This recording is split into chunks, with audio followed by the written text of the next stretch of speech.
يا صباح الخير على احلى متابعين في الدنيا. انا سمر ودي قناتي. النهارده ان شاء الله هنعمل مع بعض الوصفه الجميله دي، زي ما انتم شايفينها وصفه لذيذه جدا. كيكه الزبادي يا جماعه حلوه جدا، كيكه تحفه جدا وناعمه ودايبه دوب كده. كمان بتبقى احلى من كيكه الحليب او كيكه البرتقال او اي كيكه تانية. ممكن تعتمديها ككيكه يوميه. زي ما انتم شايفين كده تحفه وعاليه ولونها كله واحد. زي ما انتم شايفين كده جميلة بتتكلم عن نفسها يعني. انا هوريكم معايا، بصوا بعد ما طلعت عاملة ازاي، هشة وجميلة وعالية ولونها فاتح وجميلة جدا، وممكن تعتمديها زي ما قلتلك ككيكة يومية. يلا نبدأ وصفتنا ونقول بسم الله ونشوف مقاديرنا ايه.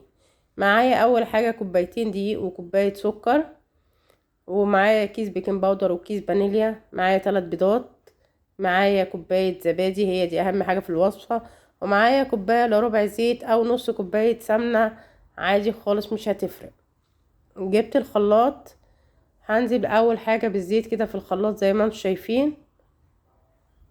زي ما قلت لكم كيكة جميلة جدا وتعتمد ككيكة يومية يعني، حلوة جدا بصراحة. ومعايا 3 بيضات زي ما انت شايفة كده،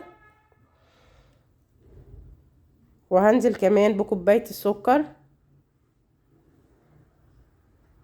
وهنزل عليهم طبعا اهم حاجة في الوصفة كوباية الزبادي.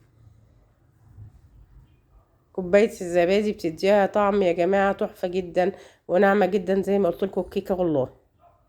زي ما انت شايفة كده احنا نزلنا بالزبادي كله، وهنزل كمان بكيس الفانيليا عليها. هضرب كل المكونات دي في الخلاط وارجع لكم بعد كده. بعد ما ضربت الخليط كله زي ما انتم شايفين يا جماعة كده في الخلاط، هو ده القوام اللي طلع بتاعها، هو ده القوام المناسب ولونها فاتح ازاي.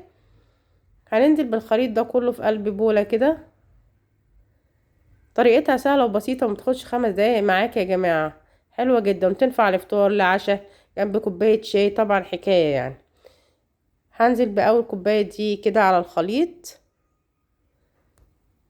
وبعدين هنزل بالكوباية التانية.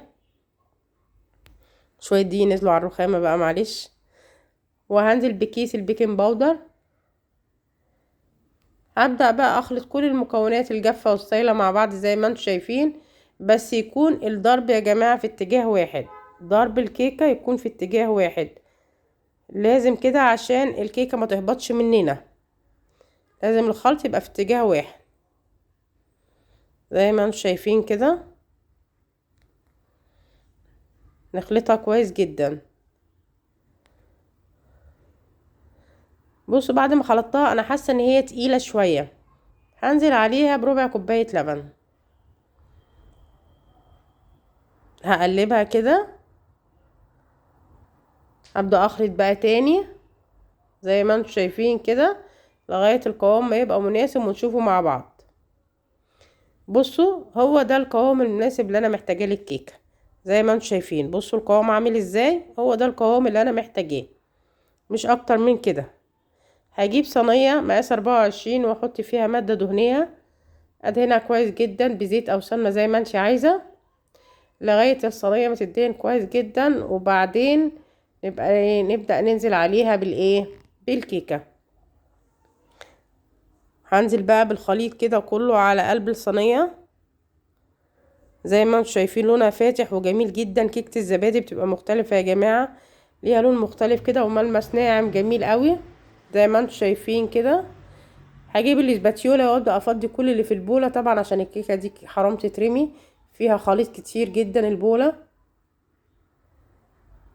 وهندخلها طبعا على درجه حراره 180، والفرن يبقى والع من قبليها ب10 دقايق كده زي ما انتم شايفين. وهنقعدها من نص ساعه لساعه الا ربع على حسب فرنك انت وعلى حسب ما تستوي معاكي. انا فضيت كده الخليط، هبدا اهبدها هبدتين بس كده نطلع الهواء منها، بس مش اكتر من كده.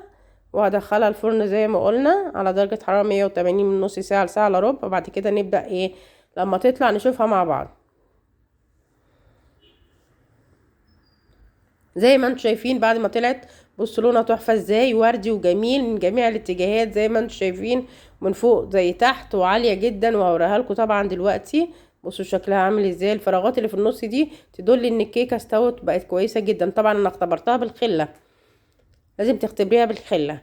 انا سبتها تبرد، وبعد ما بردت عينت من عليها الطبقه بتاعتها. زي ما انتم شايفين بصوا الكيكه عامله ازاي، تحفه. لونها كله واحد وشهيه وعاليه جدا زي ما انتم شايفين كده. بعد ما بردت خالص هنبدا نقطعها بقى مع بعض، وبالراحه وانتي بتقطعيها عشان ما تفرفتش منك. زي ما انت شايفه كده، لازم تسيبيها تبرد خالص عشان تقطع معاكي تطلع خرط كويسه. بصوا بالراحه وانتي بتقطعي، جميله جدا والله، وريحتها حلوه جدا، وتعتمديها ككيكه يوميه جميله جدا بصراحه. زي ما انتم شايفين بصوا العلو بتاعها عامل ازاي، عاليه وهشه وجميله. زي ما انتم شايفين تحفه ولونها جميل جدا. وده الشكل النهائي ليها. وطبعا لو عجبتك الوصفه ما تنسينيش في اللايك والشير وتفعيل الجرس. والسلام عليكم ورحمه الله وبركاته.